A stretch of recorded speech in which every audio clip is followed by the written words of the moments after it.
दिल्ली के आयुषी यादव हत्याकांड में एक नया खुलासा हुआ है जिसने केस की गुत्थी को सुलझा दिया।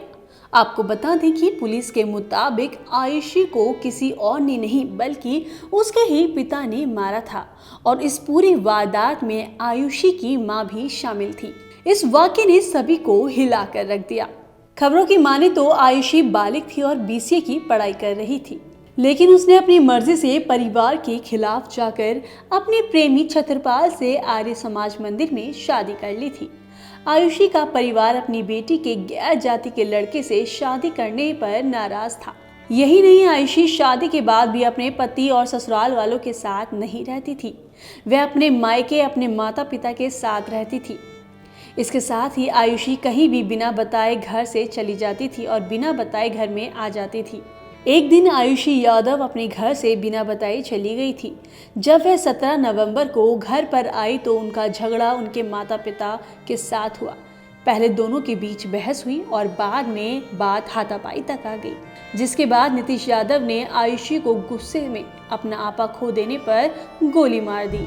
नीतीश ने अपनी बेटी आयुषी को 2 गोलियां सीने पर मारी, जिसके बाद आयुषी की मौके पर ही मौत हो गई। मथुरा के पुलिस अधीक्षक मार्तंड प्रकाश ने बताया कि आयुषी यादव हत्याकांड में आयुषी की मां ब्रिजबाला भी शामिल थी।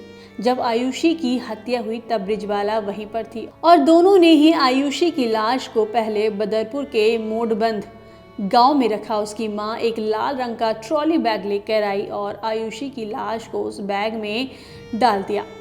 दोनों पति पत्नी ने सुबह 3 बजे तड़के उठकर आयुषी की बॉडी को करीब 150 किलोमीटर की दूरी पर मथुरा जिले के राया इलाके में यमुना एक्सप्रेसवे की रोड पर फेंक कर वापस दिल्ली आ गए।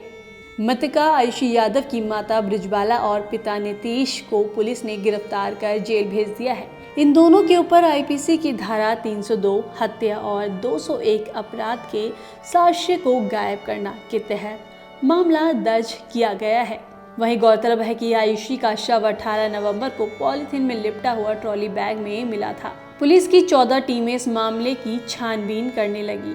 कई इलाकों में छानबीन की गई, हजारों सीसीटीवी फुटेज खंगाले गए, यहाँ तक कि दिल्ली तक लावारिस लाश के पोस्टर लगवाए गए।